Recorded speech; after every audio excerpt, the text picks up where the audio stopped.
Hi, welcome back to our channel Alodia's family. അപ്പോൾ Alodia നല്ല ഉറക്കത്തിലാണ്. അപ്പോൾ അലോഡിയ എഴുന്നേൽക്കുമ്പോഴേക്ക് വീഡിയോ ഒക്കെ സെറ്റ് ചെയ്യാമെന്ന് വിചാരിച്ചിരുന്ന ഞാനാണ് സൗണ്ട് തരുന്നത്.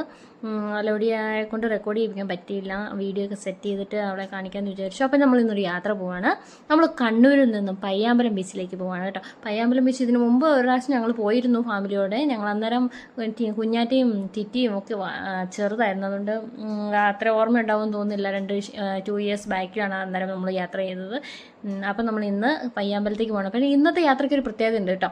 ഇന്ന് നമ്മൾ ഫുൾ ഫാമിലിയാണ് പോകുന്നത്. വെക്കേഷൻ്റെ എൻഡ്, അതായത് നമ്മുടെ കലാശക്കൊട്ടം എന്നൊക്കെ പറയില്ലേ, അതിന് വേണ്ടി നമ്മളിന്ന് പോവാണ്. അപ്പം ഞങ്ങൾ ഏകദേശം പയ്യാമ്പലം എത്തി കേട്ടോ. നമ്മളപ്പം നമ്മുടെ ബീച്ചിൻ്റെ നിയർ ബൈ ആയിട്ടുള്ള റോഡിലൂടെയാണ് നമ്മളിപ്പോൾ ഡ്രൈവ് ചെയ്യുന്നത്. കാരണം നമ്മൾ കാറിലിരുന്ന് യാത്ര ചെയ്തുകൊണ്ട് തന്നെ നമുക്ക് കുറച്ച് കടലൊക്കെ കാണാമെന്ന് വിചാരിച്ചിട്ടാണ് നമ്മളിപ്പം ഇങ്ങനെ മൂവ് ചെയ്തുകൊണ്ടിരിക്കുന്നത്. അപ്പം എന്താണെന്ന് വെച്ച് കഴിഞ്ഞാൽ ഇന്നത്തെ ഈ യാത്ര ഭയങ്കര ഹാപ്പിനെസ്സും എൻജോയ്മെൻറ്റും എൻ്റർടൈൻമെൻറ്റും ഒക്കെ നിറഞ്ഞതാണ് കേട്ടോ. എന്താണെന്ന് വെച്ച് കഴിഞ്ഞാൽ ഫുൾ ഫാമിലി ഉണ്ട്. നമ്മൾ ഇപ്പോൾ കുഞ്ഞാറ്റ, അലോഡിയാണ് കേട്ടോ കുഞ്ഞാറ്റ. നമ്മുടെ അലോഡിയയുടെ കസിൻസ് എല്ലാവരും ഉണ്ട്. അലോഡിയയുടെ എല്ലാ കസിൻസും ഉണ്ട്. പിന്നെ എൻ്റെ ബ്രദറിൻ്റെ വൈഫും അങ്ങനെ യങ്ങർ ബ്രദറും എല്ലാവരും വന്നിട്ടുണ്ട് അവിടുന്ന്. അപ്പോൾ ഇടുക്കിയിൽ നിന്നും അവിടുന്ന് ആൾക്കാരുണ്ട്, കണ്ണൂർ ഫാമിലിയുണ്ട്. 2 ഫാമിലിയും കൂടെ മിക്സ് ആയിട്ടുള്ള ഒരു വളരെ എൻജോയ്മെൻ്റ് ഉള്ള നല്ല അടിപൊളി യാത്രയായിരുന്നു. നോക്കും,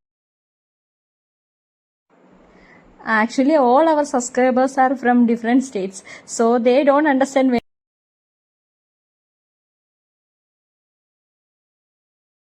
Have you gone to see the sea with your family? How happy you could be? Please comment it. അപ്പോൾ നമ്മൾ പയ്യാമ്പലത്ത് റീച്ച് ചെയ്ത് കേട്ടോ.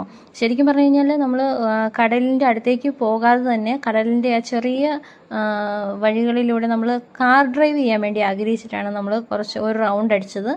അതിനുശേഷം നമ്മൾ ഇറങ്ങി കടലിൻ്റെ അടുത്തേക്ക് പോയിട്ട് കാണാമെന്ന് വിചാരിച്ചു കേട്ടോ. അപ്പോൾ എല്ലാവരും അവിടെ ഒരു റൗണ്ട് കടലിൻ്റെ തീരത്തൂടെ ഡ്രൈവ് ചെയ്തതിന് ശേഷം എല്ലാവരും ഇറങ്ങാൻ തീരുമാനിച്ചു. അപ്പോൾ ഞങ്ങൾ 2 വണ്ടിയായിട്ടാണ് പോയിരുന്നത് കേട്ടോ. എല്ലാവർക്കും ഒരു വണ്ടിക്ക് പോകാൻ പറ്റത്തില്ല എന്നതുകൊണ്ട്. അപ്പം നമ്മുടെ നീലാകാശങ്ങളും മേഘങ്ങളും തിരകളും ഒക്കെ നമ്മളെ മാടി വിളിക്കുന്നുണ്ടായിരുന്നു അവരുടെ ഒപ്പം നമുക്ക് ചെല്ലാൻ വേണ്ടിയിട്ട് കേട്ടോ. അപ്പം അതെ, നിങ്ങൾക്ക് എല്ലാവർക്കും ബീച്ച് ഇഷ്ടമാണോ? ബീച്ചിൽ ഇഷ്ടമില്ലാത്ത ആരെങ്കിലും ഉണ്ടോ? ശരിക്കും പറഞ്ഞു കഴിഞ്ഞാൽ ആ പച്ചപ്പും ആ തിരമാലകളൊക്കെ കാണാൻ ശരിക്കും ഭയങ്കര ഭംഗിയായിരുന്നു കേട്ടോ. അപ്പം നിങ്ങൾ പോയിട്ടുള്ള ബീച്ചുകളും എക്സ്പീരിയൻസും ഒക്കെ ഷെയർ ചെയ്യട്ടോ. അപ്പോൾ നമ്മൾ കടൽ തീരത്തോട് ഇങ്ങനെ കുറേ നേരം നടന്നു. ഫുട്പാത്തിലൂടെയൊക്കെ കുറേ നേരം നടന്ന് കടൽ കണ്ടു. അപ്പം ഞങ്ങളെല്ലാവരും ഇങ്ങനെ നടന്ന് കടൽ തിരമാലകളും വെള്ളം കയറി വരുന്നതും ഇറങ്ങി വരുന്നതൊക്കെ കണ്ടു. പിന്നെ അവിടെ ക്യാമൽ റൈഡ്സും ഹോഴ്സ് റൈഡ്സും ഒക്കെ നടക്കുന്നുണ്ടായിരുന്നു. അപ്പോൾ മിന്നും കുഞ്ഞാറ്റയും പൊന്നും ടിറ്റിയും ഒക്കെ ഇങ്ങനെ കടലുകളൊക്കെ കണ്ട് നടന്നു. എന്നിട്ട് ഞങ്ങളിങ്ങനെ കടലിൻ്റെ അടുത്തേക്ക് നടന്ന് അടുത്ത് ചെന്ന് കളിക്കാൻ വേണ്ടി ഇറങ്ങിപ്പോയി കേട്ടോ. അപ്പോൾ കടലിൻ്റെ അടുത്ത് കുറച്ച് ഇൻസ്ട്രക്ഷൻസ് ഒക്കെ നടക്കുന്നുണ്ടായിരുന്നു. ഉള്ളിലേക്ക് പോയി കളിക്കരുത്, തിരമാലകൾ ഒത്തിരി ശക്തിയായിട്ടാണ് ഇന്ന് വരുന്നത്, അതുകൊണ്ട് തന്നെ ഒരുപാട് ഉള്ളിൽ പോകാതെ തന്നെ സൈഡിലൊക്കെ നിന്ന് കളിക്കണം എന്നൊക്കെ ഇൻസ്ട്രക്ഷൻസ് ഒക്കെ ഉണ്ടായിരുന്നു കേട്ടോ. അതുകൊണ്ട് തന്നെ ഞങ്ങൾ ഒത്തിരി ഉള്ളിലേക്കൊന്നും ഇറങ്ങിയില്ല. തിരമാലകളിലൂടെ കുറേ നേരം കളിച്ചു. പിന്നെ കുറേ നേരം ആസ്വദിച്ച് അങ്ങനെ നിന്നു. പിള്ളേരൊക്കെ ഒരുപാട് എൻജോയ് ചെയ്തു കേട്ടോ.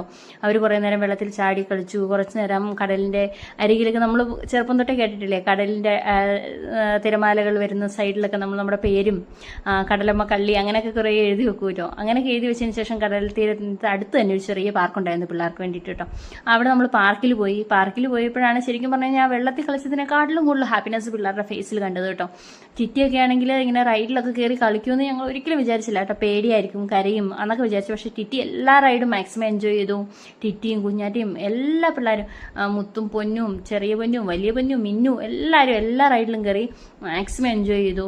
അപ്പം നിങ്ങളിങ്ങനെ ബീച്ചിലൊക്കെ പോകാറുണ്ടോ? അപ്പം നിങ്ങൾ ഈ സൈഡിലുള്ള ബീച്ചുകളുടെ സൈഡിൽ പാർക്കിലൊക്കെ പോയി പിള്ളേരുടെ കളികൾക്കും അങ്ങനെയൊക്കെ ആയിട്ട് നിങ്ങൾ ടൈം സ്പെൻഡ് ചെയ്യാറുണ്ടോ? ശരിക്കും പറഞ്ഞാൽ ഇവരോടൊപ്പം നമ്മൾ ഇങ്ങനെ ടൈം സ്പെൻഡ് ചെയ്യുമ്പോഴാണ് അവരുടെ ഹാപ്പിനെസ് ഒക്കെ നമുക്ക് മനസ്സിലാക്കാൻ പറ്റുന്നത് കേട്ടോ. ശരിക്കും ഈ ഹോളിഡേയ്സിൻ്റെ എൻഡിങ്ങിൽ ഇത് അവരെ സംബന്ധിച്ച് ഭയങ്കര എൻജോയ്മെൻ്റായി ഞങ്ങൾക്ക് ഫീൽ ചെയ്തു. അപ്പം നിങ്ങൾ പോയ ട്രിപ്പുകളും നിങ്ങളുടെ മക്കളുടെ ഹാപ്പിനെസ് നിറഞ്ഞ യാത്രകളൊക്കെ ഞങ്ങളുമായിട്ട് വെക്കണം കേട്ടോ. അപ്പം ഞങ്ങളുടെ ഈ ചെറിയ വീഡിയോ നിങ്ങൾക്ക് ഇഷ്ടപ്പെട്ടെങ്കിൽ ലൈക്ക് ചെയ്യണം, സപ്പോർട്ട് ചെയ്യണം, കമൻറ്റ് ചെയ്യണം. അപ്പോൾ എല്ലാവരും ഈ പയ്യാമ്പലം ബീച്ചിൽ പോയിട്ടുള്ള എല്ലാവരും കമൻറ്റ് ചെയ്യണം കേട്ടോ, എത്ര പേര് പയ്യാമ്പലം ബീച്ചിൽ പോയിട്ടുണ്ടെന്ന്. അപ്പോൾ ഞങ്ങളുടെ ഈ കൊച്ചു വീഡിയോ കണ്ട് ഞങ്ങളെല്ലാവരും സപ്പോർട്ട് ചെയ്യണം. അപ്പോൾ thank you for watching our video. അടുത്തൊരു ചെറിയ വീഡിയോ ആയിട്ട് വരും വരെ ബൈ ബൈ. അടുത്ത വീഡിയോയിൽ അലോഡിയ വരും കേട്ടോ.